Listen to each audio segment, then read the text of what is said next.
Considering the night strikes on Sochi, Ukraine may return to the destruction of Russian oil and refinery facilities. This opinion was expressed on air by former employee of the Security Service of Ukraine, military expert Ivan Stupak, on Radio NV. Since April, Ukraine has refused to attack these facilities. It was not entirely clear whether this was an unspoken agreement between Ukraine and Russia, or whether this was a very big request from our Western friends not to provoke a rise in prices for oil products. But we see that there is a hit now. Let's see if there will be additional strikes tomorrow or the day after tomorrow. This will mean that Ukraine has definitely embarked on the path of striking Russian oil refineries.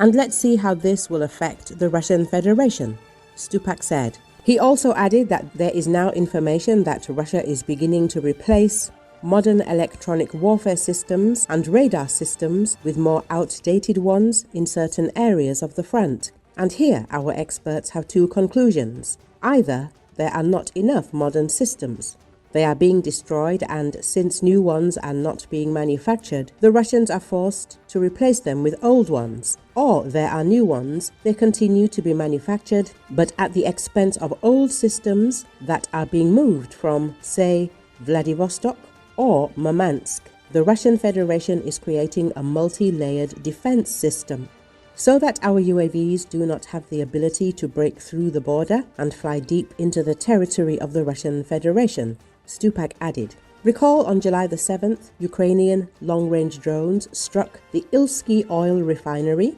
named after A.A. Shamar. Shamar, located in Russia's Krasnodar region. According to sources, the attack hit one of the facility's processing units. The strike caused a fire and halted part of the refinery's production processes. In addition, during the night of July the 7th, Ukrainian defenders attacked the Krasnozavodsk chemical plant where Russia produces warheads for Shahed kamikaze drones. On July the 23rd, in Novoscherkassk, in the Rostov region, the railway infrastructure was attacked. The Russian army and the entire military-industrial complex of the enemy used this hub as a logistics center. The enemies transferred ammunition, personnel, equipment and fuel through it. On July the 24th, Krasnodar region of the aggressor country, Russia, is under attack by drones. Explosions thundered in the resort town of Sochi. This is reported by a number of local telegram channels.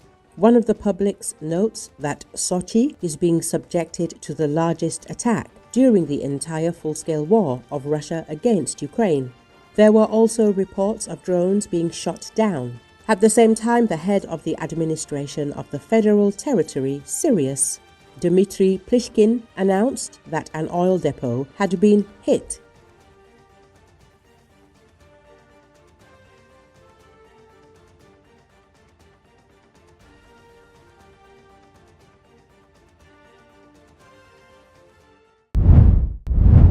A tropical storm was blowing across the Philippines' mountainous north Friday, worsening more than a week of bad weather that has caused at least 25 deaths and prompted evacuations in villages affected by flooding and landslides.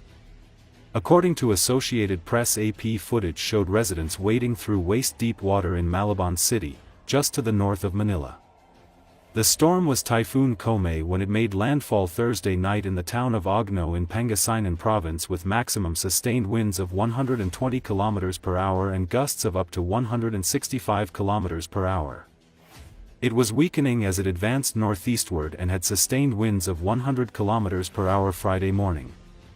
Kome was intensifying seasonal monsoon rains that had swamped a large swath of the country for more than a week. Disaster response officials have received reports of at least 25 deaths since last weekend, mostly due to flash floods, toppled trees, landslides and electrocution. 8 other people were reported missing.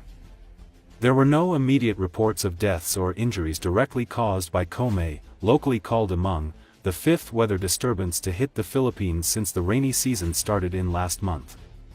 More than a dozen more tropical storms were expected to batter the Southeast Asian country the rest of the year, forecasters said. The government shut down schools in metropolitan Manila for the third day Friday and suspended classes in 35 provinces in the main northern region of Luzon. At least 77 towns and cities, mostly in Luzon, have declared a state of calamity, a designation that speeds emergency funds and freezes the prices of commodities, including rice. The days of stormy weather have forced 278,000 people to leave their homes for safety in emergency shelters or relatives' homes. Nearly 3,000 houses have been damaged, the government's disaster response agency said. Travel by sea and air has been restricted in northern provinces being pounded or in the typhoon's path.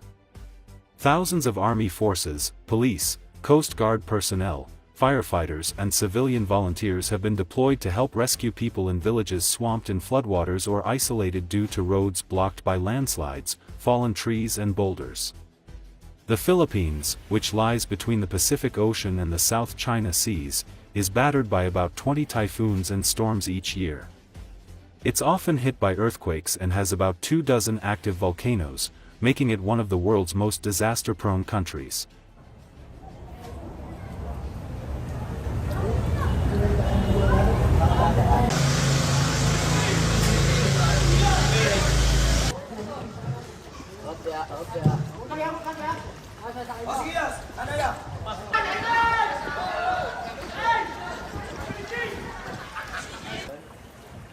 Okay lang ba kayo dyan?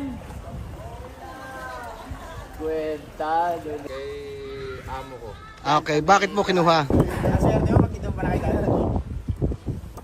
Lamig. Kailalamig. Malabon! Wala na nagmamahal, may nagkagalit pa. Nagmamahal eh. Sir,